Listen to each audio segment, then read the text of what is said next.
Привет! Всем привет! Hi again, everyone. Welcome to lesson 3 of our Russian language course.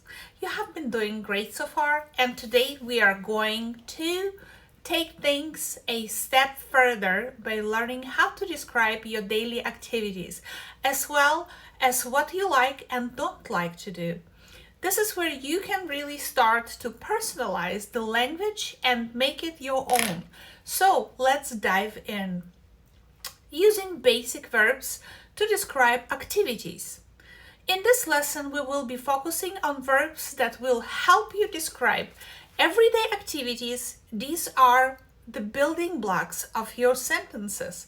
So getting comfortable with them really help you communicate more naturally. Делать, to do.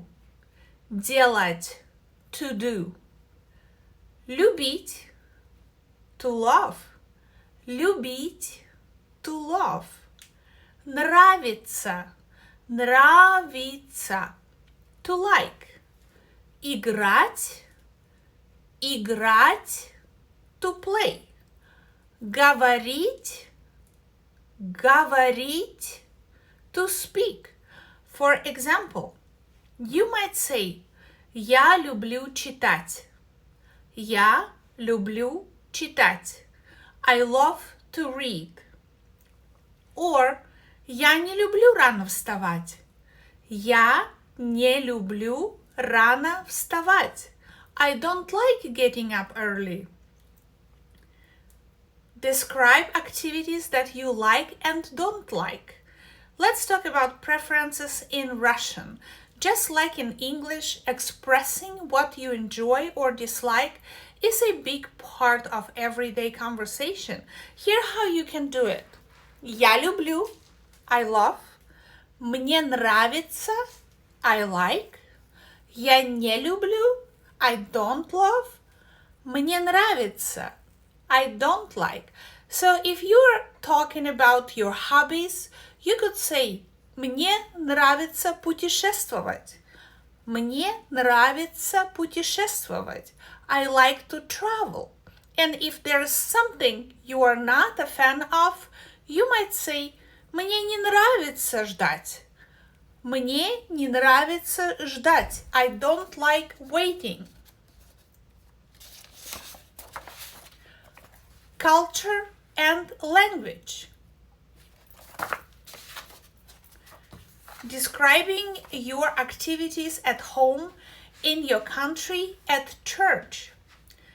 Now let's think about these activities and how they might change depending on where you are. In Russia, for example, you might hear people talk about their daily routines a bit differently than you would in English-speaking countries. Here's how you might describe some typical activities. Я работаю дома. I work from home. Я хожу в церковь по воскресеньям. I go to church on Sundays. Я учусь в университете. I study at university. These phrases can help you describe what you do in a different settings, whether it is at home, at your community, or at church.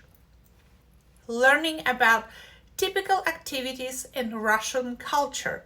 It is also interesting to learn about what people typically do in Russian culture. For instance, many Russians enjoy spending time with family, going to banya, traditional sauna, or taking long walks in nature. When talking to Russian speakers, you might ask them about their favorite activities, and you will probably find some common interests. Thank you for today's lesson. Please place your questions or comments under this video, and I will do my best to respond. Пока!